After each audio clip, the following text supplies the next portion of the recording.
Hello दोस्तों, मैं L के निराला आप लोगों को अपने ही चैनल पे बहुत बहुत स्वागत करता हूं। दोस्तों, आज हम लोग पढ़ने वाले हैं क्लास 10th का फिजिक्स भौतिकी चैप्टर फर्स्ट होने वाला है प्रकाश का परावर्तन, जिसको इंग्लिश में रिफ्लेक्शन ऑफ लाइट कहते हैं। इसमें टॉपिक हम लोग पढ़ेंगे गोलीय दर्पण के लिए किरण आरेखों की बनावट। तो चलिए हम लोग इसमें देखते हैं उत्तल दर्पण के लिए किरण आरेखों की बनावट। इससे पहले वाला भाग में हमने दर्पण का जो पहला भाग होता है, पहला प्रकार होता है अवतल दर्पण, उसके लिए हमने किरण आरेखों की बनावट पढ़ चुके हैं। यदि आप लोग नहीं देखे हैं तो हमारे चैनल पर जाकर उस वीडियो को भी देख लीजिएगा। चलिए हम लोग इसमें दर्पण का जो दूसरा प्रकार है अवतल दर्पण, उत्तल दर्पण, इसके लिए किरण आरेखों की बनावट के बारे में हम लोग इस पार्ट में जानेंगे। तो चलिए सबसे पहले हम लोग पढ़ते हैं पहला नंबर का।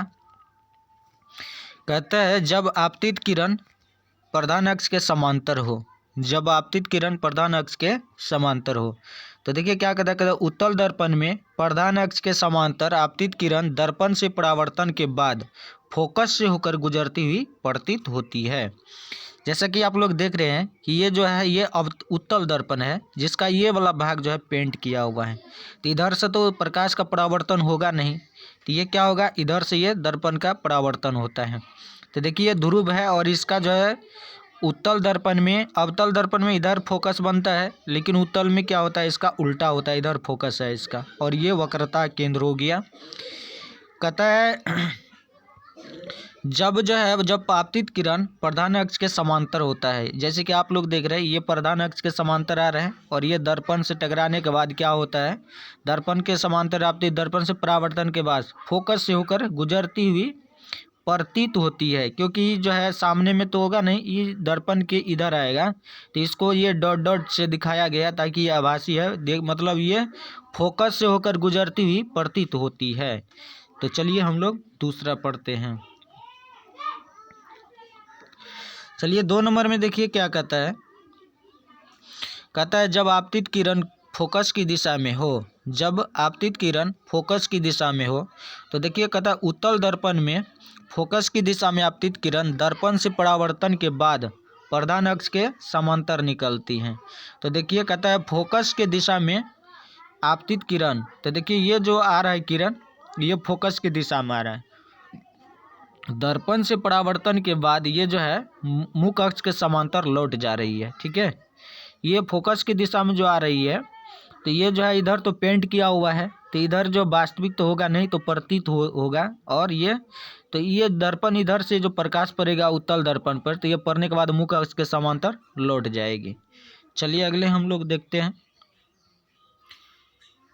देखिए क्या कहता है जब आपतित किरण वक्रता केंद्र की दिशा में हो तो इस स्थिति में क्या होता है। तो देखिए क्या कहता है उत्तल दर्पण में वक्रता केंद्र की दिशा में आपतित किरण दर्पण से परावर्तन के बाद पुनः उसी दिशा में लौटती हुई प्रतीत होती है। तो देखिए क्या कहता है जब आपतित किरण वक्रता केंद्र की दिशा में हो, तो वक्रता केंद्र ये हो गया और इधर से ये प्रकाश आ रहा है दर्पण पे, तो ये जो है दर्पण पे इधर से ये पेंट किया हुआ है, तो ये जो वास्तव में तो जाएगा नहीं, तो डॉट डॉट करके ये जाएगा। तो ये कहाँ पर जा रहा है, ये सीधा वक्रता केंद्र पे जा रहा है। जब वक्रता केंद्र की दिशा में आपतित किरण होगा तो दर्पण से ये परावर्तन के बाद क्या होगा, इसी दिशा में लौट जाएगा। ये जिस दिशा से आएगा उसी दिशा में लौट जाएगा। चलिए आगे हम लोग पढ़ते हैं 4 का। देखिए तो देखिए जब आपतित किरण, कहता है जब आपतित किरण ध्रुव की दिशा में हो। जब आपतित किरण ध्रुव की दिशा में हो तो चलिए देखिए इसमें क्या कहता है उत्तल दर्पण में ध्रुव की दिशा में आपतित किरण दर्पण से परावर्तन के बाद जिस कोण से आती है उसी कोण से लौट जाती है। तो देखिए ये दर्पण है, ये उत्तल दर्पण है और इसमें ये जो है इस कोण से आ रहा है और यहाँ पे कोण बन रहा है, तो ये जिस कोण से आएगा और ये उसी कोण से लौट जाएगा। ठीक है, तो यही था उत्तल दर्पण में प्रकाश के किरण की आरेखों की बनावट। तो आई होप आप लोगों को ये वीडियो अच्छा लगा होगा। यदि अच्छा लगा है तो हमारे चैनल को सब्सक्राइब कर लीजिए, ताकि इस तरह की वीडियो जब भी अपलोड करेंगे तो सबसे पहले आपके पास पहुंच जाएगा। तो वीडियो में बने रहने के लिए आप लोगों को बहुत बहुत धन्यवाद। फिर मिलते हैं नेक्स्ट वीडियो में, तब तक के लिए जय हिंद।